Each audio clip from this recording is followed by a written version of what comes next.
नींद में बोलने वाली बहू। उस चाय वाली आंटी को तो मैं छोड़ूंगी नहीं। 12 रुपए की चाय में उसने एक इलायची का दाना तक नहीं डाला। अब देखो कल मैं उसका क्या हाल करती हूँ। चेतना की आवाज सुनकर उसके माता पिता वहां आ जाते हैं। हे भगवान, शादी की उम्र हो चुकी है इस लड़की की, लेकिन अभी तक इसकी नींद में बोलने की आदत नहीं गई। अब इसमें इस बेचारे की क्या गलती? ऐसे तो सुबह तो कुछ याद भी नहीं रहता। यही तो दिक्कत है। कल को इसे पराए घर जाना है, वहां पर भी अगर इसने ऐसे ही नींद में अपनी सास की बुराई शुरू कर दी तब क्या होगा? खुद तो भूल जाएगी, लेकिन वो लोग तो नहीं भूलेंगे ना। अरे तो इसमें गलत क्या है? वैसे भी हमारी बेटी नींद में सच ही तो बोलती है। आप अभी ना ये सब हल्के में ले रहे हैं। कल जब इसके ससुराल वाले इसे नींद में बोलने की वजह से घर से निकाल देंगे ना, तब बैठकर पछताते रहना। अब हम इसमें कर भी क्या सकते हैं? सभी डॉक्टर्स ने तो अपने हाथ खड़े कर दिए। ऐसे ही दिन गुजरते जाते हैं। चेतना के माता पिता उसकी नींद में बोलने की बीमारी से परेशान रहते हैं। तभी एक दिन चेतना को देखने अनमोल नाम का एक लड़का अपने माता पिता के साथ आता है। बहन जी, हमें तो आपकी लड़की बहुत पसंद है। हमने तो अभी से इसे अपनी बहू मान लिया है। हाँ जी, अब बस आप ये बताइए कि शादी कब करनी है? हम तो इसे बहू बनाकर ले जाने के लिए बेचैन हुए जा रहे हैं। हमें भी आपका लड़का बहुत पसंद है। अब जब आप कहो हम इनकी शादी करवा देंगे। अगर आप लोगों को ऐतराज ना हो तो 1 हफ्ते बाद ही शादी का शुभ योग है। क्यों ना हम तभी इन दोनों की शादी करा दें? हाँ, क्यों नहीं, हमें इसमें कोई ऐतराज नहीं है। देखते ही देखते चेतना और अनमोल की शादी हो जाती है। अपनी नींद में बोलने वाली बीमारी से अनजान चेतना शादी से बेहद खुश होती है। ससुराल में पहले दिन ही वो अपने व्यवहार से सबका दिल जीत लेती है। शादी के पहले दिन। बहू, तेरे मायके वालों ने तुझे क्या क्या सामान दिया है, बताना तो। मम्मी पापा ने मुझे 2-4 साड़ियाँ और कुछ गहने दिए हैं। बहू, एक काम कर, वो सब ना तू मुझे दे दे। वो क्या है ना, मैं उन्हें अपनी तिजोरी में रख दूंगी। तुझसे कहीं इधर उधर हो गए तो। चेतना अपनी सास के इरादों को समझ जाती है, लेकिन वो कुछ ना बोलकर गहने देना ही उचित समझती है। ये लीजिए मम्मी जी, मायके से मुझे यही सब मिला है। अच्छा किया बहू जो तूने मुझे ये सब सौंप दिया। अब सुन, ये सब तू अपने मायके वालों को मत बताना। घर की बात तो घर में ही रहनी चाहिए ना। जी मम्मी जी, आप चिंता मत कीजिए, मैं उन्हें कुछ नहीं बताऊंगी। चल, अब तू अपने कमरे में जाकर सो। हाँ बेटा। सास की बात मानकर बबीता अपने कमरे में चली जाती है। रात में अनमोल और चेतना साथ में ही सोए होते हैं। इतने में चेतना फिर से नींद में बोलना शुरू कर देती है, और इस बार वो किसी और की नहीं बल्कि अपनी सास की ही बुराइयां शुरू कर देती है। मेरी लालची सास ने मेरे सारे गहने ले लिए। माँ पापा ने कितने प्यार से मुझे वो सब दिया था। मेरी सास इतनी लालची होगी, इसका तो मुझे अंदाजा ही नहीं था। चेतना की आवाज सुनकर अनमोल की नींद खुल जाती है। वो बिस्तर से उठकर चेतना की तरफ देखता है। ये चेतना नींद में क्या बोले जा रही है? मेरे मायके से इतना दहेज मिलने के बाद भी उस खुसड़ बुढ़िया का पेट नहीं भरा। मेरी साड़ियाँ, मेरे गहने सब उस चुड़ैल बुढ़िया ने हड़प लिए। अनमोल ये सब सुनकर हक्का बक्का रह जाता है। वो चेतना को जोर जोर से आवाज देकर हिलाने लगता है। चेतना उठो, क्या बड़बड़ाए जा रही हो? उठो चेतना। अनमोल चेतना को उठाने की भरपूर कोशिश करता है, लेकिन उठना तो दूर, चेतना टस से मस तक नहीं होती। अंत में थक हार कर वो अपने दोनों कानों में रुई डालकर सो जाता है, और अपनी नींद में बोलने की आदत से अनजान चेतना बेफिक्र होकर पूरी रात भर बोलती रहती है। अगले दिन सुबह। मम्मी जी, आज मेरी पहली रसोई है, खाने में क्या बनाऊं? अरे जो तेरा मन हो कुछ भी बना दे अच्छा सा। वैसे अनमोल कहाँ है? उठा नहीं अभी तक? नहीं मम्मी जी, वो तो ऐसे घोड़े बेचकर सो रहे हैं जैसे रात भर सोए ही ना हो। इतना कहकर चेतना रसोई में खाना बनाने के लिए चली जाती है। थोड़ी देर में अनमोल भी उठकर बाहर आ जाता है। अरे क्या हुआ अनमोल, इतनी देर तक तो तू कभी सोया नहीं, फिर आज कैसे इतनी देर तक सोता रह गया? अब क्या बताऊं माँ, पूरी रात चेतना ने सोने ही नहीं दिया। वो रात भर। इससे आगे कि अनमोल कुछ कहता उससे पहले ही दुष्यंत बोल उठता है। ये सब बातें कौन बताता है नालायक? अरे पापा, पहले मेरी पूरी बात तो सुन लो। आप जिसे अपनी बहू बनाकर घर लाए हो ना, वो कल पूरी रात नींद में आप लोगों को गालियां दे रही थी। गालियां? लेकिन क्यों? अरे वो सब तो आप माँ से ही पूछो। इन्होंने बेचारी के सारे गहने जो ले लिए थे, तो नींद में वो गाली ही देगी ना इन्हें। अब काम भी तो ऐसा ही किया है इन्होंने। हाँ?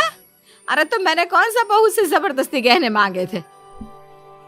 अरे वो तो मैंने सोचा कि जब मैं अपने गहने तिजोरी में संभाल रही हूँ तो बहू से भी पूछ लेती हूँ।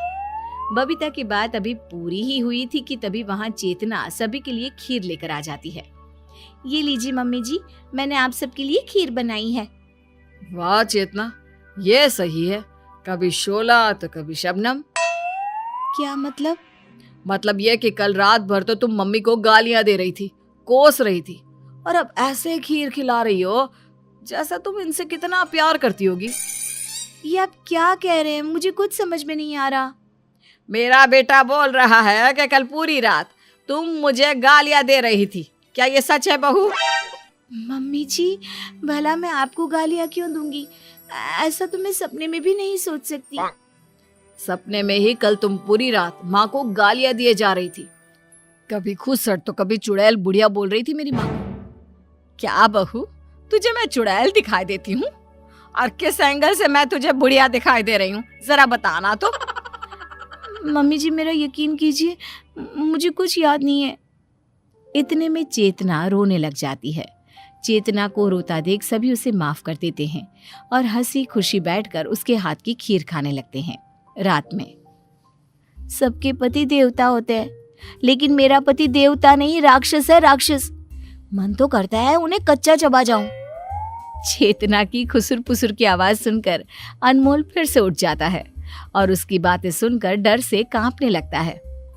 ये चेतना क्या बोल रही है? अभी मुझे एक दिन नहीं हुआ यहाँ आए और उस चिरकुट ने मम्मी जी से मेरी चुगली कर दी। ऐसे पति तो भगवान दुश्मन को भी ना दे जैसा मुझे दिया है। मन तो कर रहा था उनकी खीर में चीनी की जगह जहर मिला दूं। चेतना की बातों से अनमोल के पसीने छूटने लगते हैं। उसे कुछ समझ में नहीं आता कि अब वो क्या करे। वो चुपचाप बिस्तर की दूसरी साइड चद्दर से मुंह ढककर सो जाता है। अगले दिन, बहू, ये अनमोल को आजकल क्या हो गया है? सुबह के 10 बज चुके हैं, लेकिन ये लड़का अभी तक उठा नहीं। जरूर मेरे खिलाफ कोई नई कहानी सोच रहे होंगे। आप उनकी टेंशन छोड़ दीजिए पापा जी, मैं आपके लिए गर्मा गर्म चाय बनाकर लाती हूँ। इतना कहकर चेतना रसोई में जा रही होती है कि तभी वहां अनमोल आ जाता है। चेतना को देखते ही अनमोल थर थर कांपने लगता है। इससे पहले कि चेतना कुछ समझ पाती, अनमोल झट से उससे 2 हाथ की दूरी पर खड़ा हो जाता है। अब इन्हें क्या हो गया? खैर, मुझे क्या। चेतना उसे नजरअंदाज करते हुए रसोई की ओर चली जाती है। क्यों बे नालायक, शादी क्या हो गई? इस घर का नियम भूल गया क्या? 10 बजे सोकर कौन उठता है? आपको बताकर क्या फायदा है, मेरी बात पर तो आपको यकीन होगा नहीं। दुष्यंत कुछ कहता, इससे पहले ही चेतना सबके लिए चाय बनाकर ले आती है। मुझे नहीं पीनी चाय। वैसे तो रोज सुबह उठकर तू चाय मांगा करता था, फिर अब क्या हो गया तुझे? माँ, मुझे इसके हाथ की चाय नहीं पीनी। क्यों? क्या मैंने इसमें आपके लिए जहर मिलाया है? तुम्हारा भरोसा नहीं है? क्या पता जहर ही मिलाया हो मेरी चाय में। अनमोल की बातों से चेतना को फिर बुरा लग जाता है। वो रोते हुए वहां से चली जाती है। ये क्या है अनमोल? चेतना बीवी है तुम्हारी, वो तुम्हें जहर क्यों देगी भला? अरे पापा, कल वो नींद में यही सब बोल रही थी, उसका क्या भरोसा? कल बोल रही थी, आज सच में जहर दे देती तो। अनमोल की बातें सुनकर बबीता आग बबूला हो जाती है और तुरंत चेतना के मायके वालों को फोन लगा देती है। नमस्कार बहन जी। नमस्कार बबीता जी, सब ठीक है ना? अब हम आपको क्या बताएं, जब से आपकी बेटी इस घर में आई है तब से कभी नींद में मुझे चुड़ैल बोलती है तो कभी बुढ़िया, और हद तो तब हो गई जब आज उसने मेरे बेटे को भला बुरा बोला। आपने अपनी बेटी की नींद में बोलने की बीमारी के बारे में हमें पहले क्यों नहीं बताया? देखिए बहन जी, आप उसकी बातों का प्लीज बुरा मत मानिए। वो नादान है और फिर उसे ना अपनी इस आदत के बारे में पता तक नहीं है। दरअसल दिन भर में उसे जिन बातों का बुरा लगता है ना, वो सिर्फ उन्हीं बातों को सपनों में दोहराती है और फिर सुबह तक तो सब भूल भी जाती है। तो आप ये कहना चाहती हैं कि हम उसे खुश नहीं रखते? नहीं नहीं, मेरे कहने का वो मतलब नहीं था। आप बस उसे एक बार समझने की कोशिश कीजिए। वो कभी किसी को पलटकर जवाब नहीं देती ना, इसलिए जब कोई बात उसके दिल में चुभ जाती है तो वो उसे नींद में बड़बड़ाती रहती है।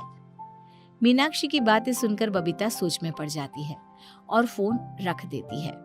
कुछ समय बाद घर की नई बहू को देखने पास ही रहने वाले पड़ोस के कुछ लोग आते हैं। बबीता, तेरी बहू तो बहुत सुंदर है। कहाँ से मिली तुझे इतनी सुंदर बहू? अब इसे तो तुम लोग मेरी फूटी किस्मत ही समझ लो कि भगवान ने इसे मेरे पल्ले बांध दिया। क्यों बबीता, तू खुश नहीं है क्या अपनी बहू से? अब खुश रहने के अलावा कोई और ऑप्शन भी है क्या? ये तेरे गले में हार तो बड़ा सुंदर लग रहा है। बहू के मायके वालों ने दिया है क्या? अरे नहीं, ये तो मेरा है।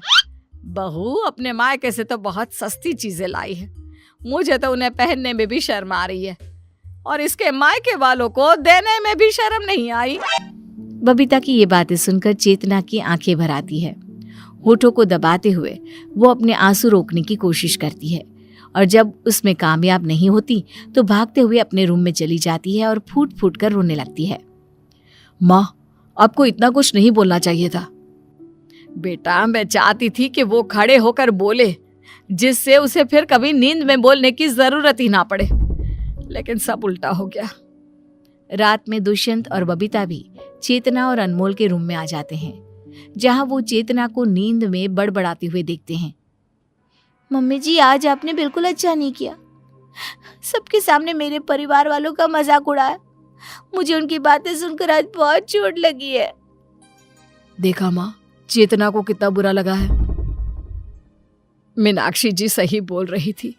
चेतना कभी बड़ों का अनादर नहीं करती, उन्हें पलटकर जवाब नहीं देती, लेकिन जिन चीजों से उसे ठेस पहुंचती है वो उसे नींद में बोलती है। गलती हमारी है, हम बहू को समझ ना सके। जिसे हम लोग बीमारी का नाम दे रहे थे वो बीमारी नहीं, इसके दिल के आंसू थे। सच में पापा, हमने इसे समझने में बहुत बड़ी गलती कर दी। यहाँ कोई भी अच्छा नहीं है, कोई भी मुझसे प्यार नहीं करता, सब मुझे टोकते हैं। अनमोल जी भी मुझसे दूर भागते हैं। आप कहाँ हो मॉम डैड? मुझे यहाँ से ले जाइए, मुझे नहीं रहना यहाँ। चेतना के दर्द भरी बातें सुनकर सभी की आंखों में आंसू आ जाते हैं। मेरी बहू जैसी भी है, मुझे स्वीकार है। मुझे भी मम्मी। इसने सारा दर्द अपने सीने में छुपा कर रखा, लेकिन किसी से एक शब्द नहीं कहा। इससे अच्छी पत्नी मुझे कोई और मिल ही नहीं सकती। चलो, बहुत रात हो गई है, अब तुम लोग भी सो जाओ और बहू को भी सोने दो।